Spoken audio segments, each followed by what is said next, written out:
In the professional world, the world that I came from, they used to call the solid top the piano. It's something you don't hear anymore. The reason why they called it a piano is because the bullseye is really hot. And then from the bullseye out to the edge of the stove, the temperature weakens. And so you had to teach yourself how to play the piano. And that's why they called it the piano.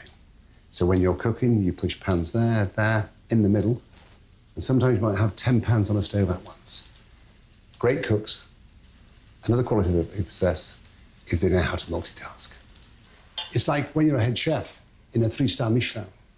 You can't touch every single dish with your fingers, with your palate. But what you can do is touch every dish with your eyes. And just by looking, I know whether something's hot or cold, something's undercooked or overcooked. So when you're in a kitchen, train yourself to use every sense. Touch, smell, taste, your ears. Feel your environment. And by doing all of those things, you start to control your environment. Once you control your environment, then you deliver consistency. You have to question why you cook and why we do things. It's not just about throwing things in a pan and hoping for the best. Everything has got to be in stages. And by doing everything in stages, doing all those little jobs well, what you do is create those layers of flavour. And when you've finished, you have that intensity. And that's what cooking's all about. Intensity of flavour. Making food taste of what it's meant to taste of. Always season hard. Season everything to the max. If you don't season to the max, then you've under-seasoned. Taste, taste, taste, season, season, season. When you season dishes, season each individual component. Allow your palate to dictate. This is just a base. And allow your imagination and your palate to take you somewhere you like to go. People speak of all these luxury ingredients being very expensive. Black truffles, white truffles, caviar, saffron, and the list goes on. But the most expensive ingredient of all is your time. Think about it. Perfection is lots of little things done well, even down to peeling something. The truth is, I look at peeling as an art form. Whether you're peeling a potato, peeling the strings off a celery, it's an art form. If you watch how most people peel, they're rather clumsy. They lose the natural shape. So think about the job in hand. Think about what Mother Nature created. One of the secrets when it comes to cooking is stripping yourself of the blinkers.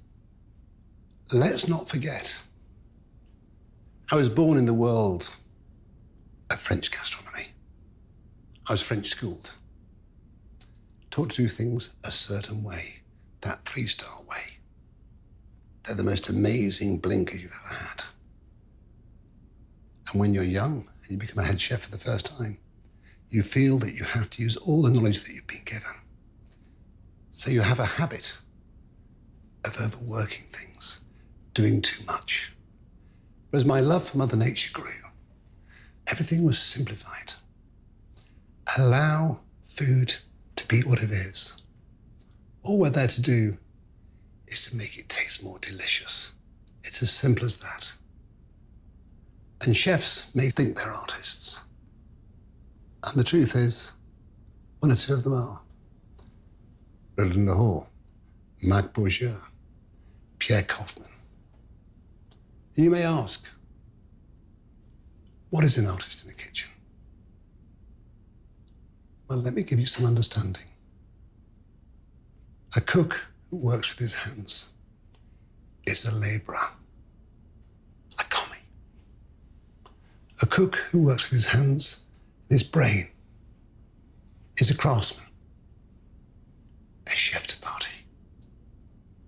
But a cook who works with his hands, his brain, his heart is an artist, is the head chef. And that's what an artist is in the kitchen. The truth is, I'm just the architect. Mother Nature is the true artist. There's something rather beautiful about reconstructing. The more you work with vegetables, the more you start to understand them. It's worth investing the time. And I must bore you senseless when I say this, but Mother Nature is, without question, the true artist. Once again, it's a job of patience. Never rush it. Just take your time. In the world of gastronomy, that French world, it's called pain à l'anglaise. And the truth is, very few people pain correctly. We're all taught patience is a virtue. We may not understand as children, but as we get older, the seeds were sown. They start to take root within you. In the world of gastronomy today, one of the fashions is to deconstruct dishes. And the truth is, and I'm not trying to be controversial, I don't agree with it.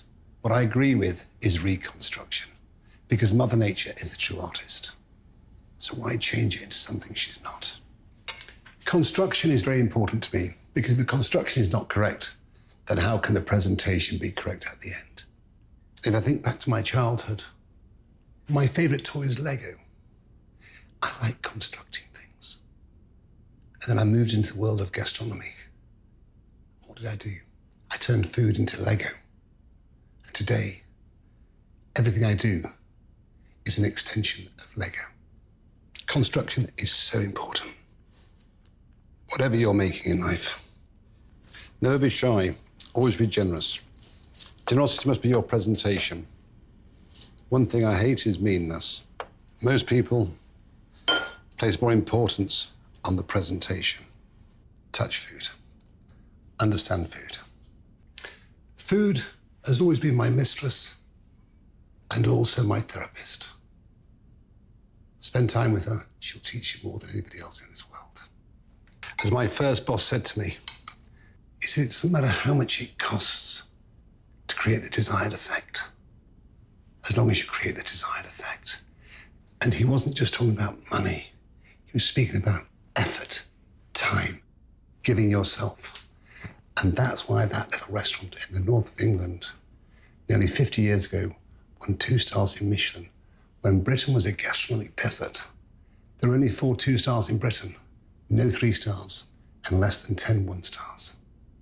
Because they were generous. They gave themselves in every sense. They made that personal sacrifice. They made that struggle. And by struggling, they appreciated everything.